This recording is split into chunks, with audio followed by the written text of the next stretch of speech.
নমস্কার বন্ধুরা, welcome to natural plants and animal. শুরু করছি একটা নতুন ভিডিও। আজকে অর্কিড গাছের ডাল থেকে যে রুটিং হয়েছে সেই ডালটিকে সেপারেট করে কালকে গাছটি নতুন জায়গায় বসাবো। আর আজকে গাছটাকে একটু অ্যান্টিব্যাকটেরিয়াল পাউডার বা সাপ পাউডার বা ফাঙ্গিসাইড দিয়ে রেখে দেবো। কালকে আবার দেখা হবে। নমস্কার বন্ধুরা, আশা করি সবাই ভালো আছেন। ন্যাচারাল প্ল্যান্টস অ্যান্ড অ্যানিমেল চ্যানেলে আপনাদের আরেকবার স্বাগত জানাই। তার সঙ্গে শুরু করছি। আগের দিন যেমন কথা ছিল যে আমি একটা অর্কিড গাছকে কীভাবে নতুন করে একটা গাছ থেকে সেপারেশন করে একটা নতুন গাছের জন্য রেডি করি, একটা নতুন গাছ হয় সেই যে ব্যবস্থা করি। তো একটা নতুন গাছ তৈরি করবো তার আগে সবার আগে যে জিনিসগুলো দরকার আমি দেখিয়ে দিই কোন জিনিসগুলো আগে দরকার রেডি রাখতে হবে। সেই অনুযায়ী আগের দিন দেখেছেন আমি একটা গাছকে সেপারেট করলাম মাদার প্ল্যান্ট থেকে। সেই গাছটি একটু সুতো, লাইলনের সুতো হলে খুব ভালো হয়, একটা কাঁচি, একটা স্প্রে, একটা নারকোল ছোবড়ার টুকরো। এই যে গাছটি আপনারা এখন দেখছেন, এই গাছটি আমি গত বছর করেছি। এটা একবার ফুলও হয়ে গেছে, একবার না অনেকবারই ফুল হয়েছে। যতগুলো মাথায় বার্ড দেখছেন, এবার দেখুন মাথার এখান থেকে কিন্তু বার্ডের জায়গা থেকে একটা আলাদা গাছ তৈরি হয়েছিল, এখান থেকে আবার বার্ডিং হয়েছে। তো অর্কিড গাছের কোনো জায়গা থেকে মাথা মুন্ডু নেই, যে কোনো জায়গা থেকেই কিন্তু নতুন গাছ, ছোট গাছ, চারা গাছের জন্ম নিতে পারে। সেখান শুধু সেপারেশনের অপেক্ষা, ও নিজের থেকেই সেপারেশন করে দেয়। সেই জন্য বংশ বিস্তার, অর্কিড গাছের বংশ বিস্তারটা অ্যাকচুয়ালি ফুলের বীজ থেকে হয় না, আমার যতদূর ধারণা। গাছ গাছ থেকে ছোট গাছ তৈরি হয়ে সেখান থেকে সেই গাছের অংশটা ঝরে গিয়ে অন্য কোনো জায়গায় উড়ে যায়। সেই বাতাবরণতেই যদি সঠিক বাতাবরণ থাকে তবেই কিন্তু তার রুটিনটা ফর্মেশন হয়। এবার নিশ্চয়ই 100টা গাছের মধ্যে করে জন্তু জানোয়াররাও ট্রান্সপ্লান্টিংয়ের কাজ করে। যেগুলোতে সিডলিং হয় সেই সিডলিংয়েতে জন্তু জানোয়ারদের পটি থেকে বা স্টুল থেকে এগুলো হয়ে থাকে, আমরা সকলেই জানি, বীজ মাধ্যমে যেগুলো হয়ে থাকে। কিন্তু অর্কিড গাছের ক্ষেত্রে কিন্তু এই ডাল থেকে গাছ তৈরি বা গাছটা ঠিক সঠিক সময় এইখান থেকে ড্রাই হয়ে গিয়ে এইটা ঝরে পড়ে অন্য কোনো জায়গায় গাছ তৈরি হয়। তো আমি কৃত্রিম উপায়েতে এই গাছটাকে, এই গাছের যে অংশটা আছে পার্টটাকে আমি আগে থেকে একটা পার্ট সেপারেশন করে একটু এই জায়গাটায় অলরেডি কিন্তু একটা রুটিং ফর্মেশন ধরে নিয়েছিল, সেই জন্য আমি এই জায়গাটা চুজ করেছি, এই গাছটাকে চুজ করেছি। এখন হওয়া না হওয়া এর কপালের ব্যাপার। আমি জানি যে এটা যদি আমি ঠিক সঠিক উপায় যদি করি, বৃষ্টি যদি ঠিক সময়তে হয় তাহলে গাছটা বেঁচে যাবে। তেমনই একটা উদাহরণ এই গাছটি আমি গত বছরের ঠিক পরের দিকে, ঠিক বৃষ্টি যাওয়ার পরেতে একটা নতুন এক্সপেরিমেন্ট করেছিলাম যে অল্প জায়গাতে। সেই ক্ষেত্রে কিন্তু আমি পুরো গাছের একটা ডালকে আগে থেকে কেটে নিয়েছিলাম। যদি এর মধ্যে যদি গাছের পাতা, নতুন গাছের মধ্যে গাছের ডালের মধ্যেই কিন্তু লেগে আছে, এখনও দেখতে পাচ্ছেন। এটা একটা গাছ ছিল, গাছের অংশ থেকেই এই গাছটাই সর্বপ্রথম ছিল, এই ডালটাই বেরিয়েছিল, এইখান থেকে রুটিং হয়েছিল। রুটিং হওয়ার পরে বেশ কিছুদিন পরে একটু জল বৃষ্টি যখন পেয়েছে তখন কিন্তু এই নতুন ডালটা হয়েছে। তাহলে এই গাছটা লেগে গেছে। তো আমি অনেক জায়গাতে অনেক ঝুড়িতে বা এরকম এর মধ্যে এই কোকোপিট দিয়ে বা এরকম নারকোল ছোবড়া দিয়ে গাছগুলো এইভাবে কোকোপিটের মধ্যিখানে এইভাবে বসিয়ে তারপরে অনেক গাছে প্ল্যান্টেশন করেছি। যেমন এবছর এই গাছটা করেছি, কিন্তু এই গাছটাকে আমি টোটালি চেয়েছিলাম একটা আলাদাভাবে করতে, কারণ কি এটা আমি চেয়েছিলাম ডাইরেক্টলি কাঠের ওপর করতে। কিন্তু আমি ভাবলাম যে আগে রুট ফর্মেশনটা হয়ে যাক।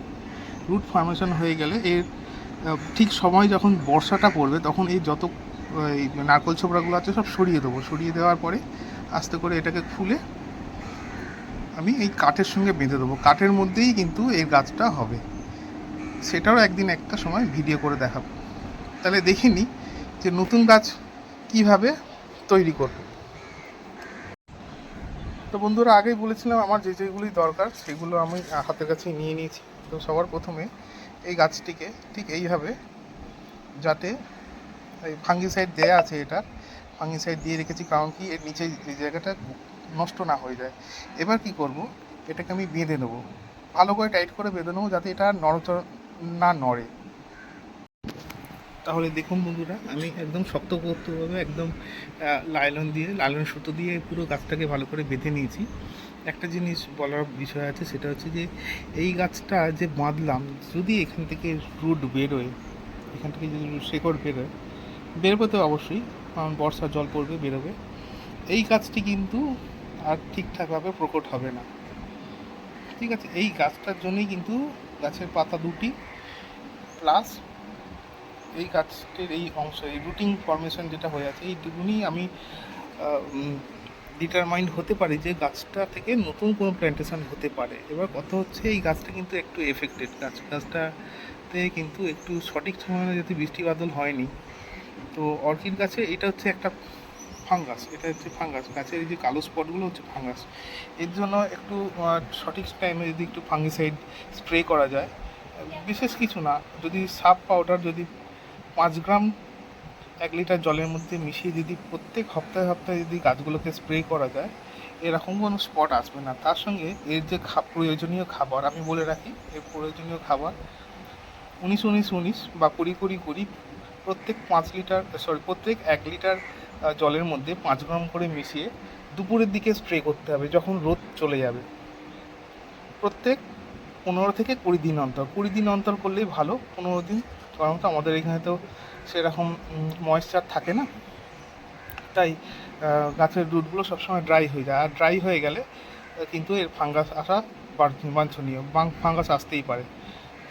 তাই এবার পরবর্তী যে পদক্ষেপটা, সেটা হচ্ছে এইবার এই পুরোপুরি জিনিসটাকে একটা টাইট জায়গায় এমন করে বেঁধে দেবো যেখানে বৃষ্টির জল আর আলো, হাওয়া, বাতাস প্রপারলি এই জিনিসটা পায়।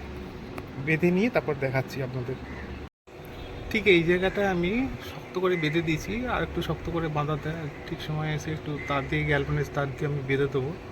তো আমি একটা ক্লিপ দিয়ে রেখে দিয়েছি আপাতত। তো হাতের কাছে যেহেতু গ্যালভানিজ তার নেই, সেই জন্য এরকম ক্লিপ দিয়ে আটকে রাখতে হবে। তার পাশে একটু সুতো দিয়েও পেঁচিয়ে দিয়েছি যাতে পড়ে না যায়। ঠিক আছে, এইভাবে শক্তভাবে রাখতে হবে। দেখুন, সানলাইটটাও যাতে পায় আর হাওয়াটাও পায়, আর বৃষ্টির জল পড়লে তো অবশ্যই পায়। এই যে ময়েশ্চার যেটা বলা হচ্ছে যে, তো মোটামুটি এবার সব তো করা হলো, এবার শুধু সময়ের অপেক্ষা। তাও বলে রাখি যে কটা আমি বলছিলাম, যে আপনাদের বাড়িতে যদি পুরনো কোনো গাছ থেকে থাকে, জমি থাকে, যদি সেই গাছের মধ্যে আপনারা এরকম ডাল সিলেকশন করে ওই জায়গাতে একটু নারকেলের ছোবড়া দিয়ে গাছের মধ্যে যদি বেঁধে দিতে পারেন, আর প্রত্যেক দিন বা 2-3 দিন অন্তর অন্তর নারকেল ছোবড়াগুলোতে একটু যদি নর্মাল ওয়াটার স্প্রে যদি করতে পারেন, তার সঙ্গে সঙ্গে হ্যাঁ, ঠিক গাছটা লাগাবার দিন 15 থেকে 20 দিন পরে এমপিকে 15-15-15 বা এমপিকে 19-19-19 বা এমপিকে 20-20-20 যদি গাছটাতে স্প্রে করার একদিন পরে অবশ্যই ফাঙ্গিসাইড স্প্রেটা করতে ভুলবেন না। কারণ আপনি কতটা ওকে খাবার দিচ্ছেন, সে কতটা খাবার নিতে পারছে, সেটা তো আমরা বুঝতে পারছি না। সেই জন্য একদিন পরে ফাঙ্গিসাইড স্প্রেটা করবেন, যাতে গাছটা যতটা খাবার খেয়ে নেয়, তারপরে যতটুকুনি দরকার, যদি সেই খাবারটা থেকে ব্যাকটেরিয়া বা ইনফেকশান তৈরি হয়, সেটা ফাঙ্গিসাইডের জন্য নষ্ট হয়ে যাক। তো একটা খুব ইম্পর্টেন্ট জিনিস বলার ছিল, আমি ভুলেই গেলাম বলতে। সেটা হচ্ছে যে আমরা কি করে বুঝবো যে গাছটা হয়েছে। আসুন দেখে নিই আমি কীভাবে গাছটা লেগে গেছে, কীভাবে বলবো। আর গাছটা যদি বাই চান্স লেগে যায় বা হয়ে যায়, তার জন্য কি করণীয়, এটা এক্ষুনি বলে দিচ্ছি, দেখতে থাকুন। তো কিভাবে লেগেছে, কিভাবে বুঝবো, এবার দেখুন। এই গাছটা এই সাইড থেকে এসছে, যদি আমি চাই, তাহলে এই গাছটাকে কিন্তু আমি আলাদা করে সেপারেট করে লাগাতে পারি, কিন্তু লাগাবো না এখন। আমার আমার বেশি গাছের প্রয়োজন নেই, সেই জন্য এখানে এইভাবে হয়ে আছে, হয়ে থাক। নতুন গাছ থেকে সবসময় নতুন রুট ফর্মেশন হয়।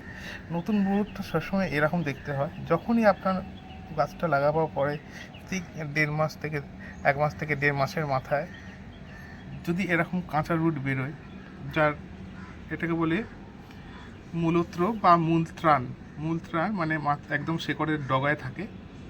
এটা থেকে আপনি বুঝতে পারবেন আপনার গাছটা ভিজে গেছে, লেগে গেছে।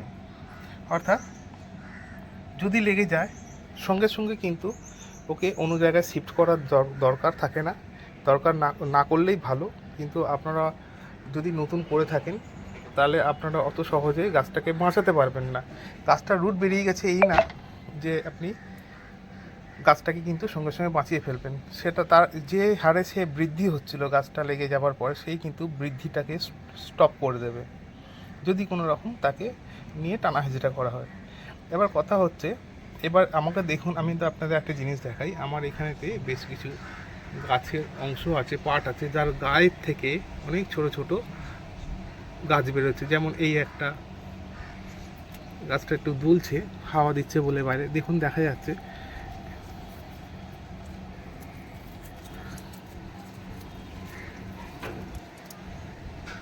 এই একটা পার্ট, ঠিক আছে, এই একটা পার্ট,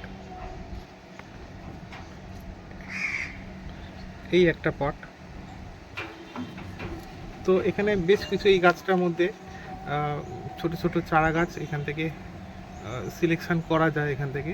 কিন্তু এই অবস্থাতে কি করতে পারি, আমি যদি চারা আপাতত না তৈরি করতে চাই, এর ঠিক একটু পাশাপাশিতে যদি একটু নারকলের ছোবড়া যদি বেঁধে দিই, তাহলে কিন্তু রুট যদি এই নারকল ছোবড়াটাকে যদি ধরে নেয়, তাহলে কিন্তু খুব সহজে একটা নতুন ছোট গাছ তৈরি করা যায়। এখন কথা হচ্ছে আমি কিভাবে করব, সেটা টোটালি আমার সিলেকশনের উপর ডিপেন্ড করবে আর আমার চয়েসের উপর ডিপেন্ড করবে। সেভাবেই বলতে বলতে বৃষ্টিও নেমে গেল, খুব ভালো। তো আমি যেটা চাইছিলাম বন্ধুরা, যে গাছটা প্ল্যান্টেশন হওয়ার পরে বৃষ্টিতে একটুখানি বৃষ্টির জলটা একটু পাক। তো সেই অনুযায়ী খুবই মঙ্গল হয়েছে যে এখন বৃষ্টি পড়ছে। অতএব ভালো করে দেখাতে পারছি না, এই দেখুন বৃষ্টি হচ্ছে এখন। বৃষ্টির জলটা যখনই আমার এই গাছেতে পড়বে, যতক্ষণই পড়ুক, গাছটার পক্ষে কিন্তু ভালো। আর একটা জিনিস কি, যখনই বৃষ্টির জল পাবে গাছের মধ্যে যেই সমস্ত ইনফেক্টেড এই বিষয়টা ছিল, এই ইনফেকশানগুলো কিন্তু আস্তে আস্তে কেটে যাবে। তাই আজকে এই পর্যন্তই রাখলাম, এইটুকুনি লাস্টে বলার বিষয় ছিল, আমি বলতে ভুলে গেছিলাম। তো আশা করি আপনাদের বিষয়টা ভালো লাগবে। লাইক কমেন্ট করতে ভুলবেন না। সঙ্গে থাকবেন, পাশে থাকবেন, আবার দেখা হবে।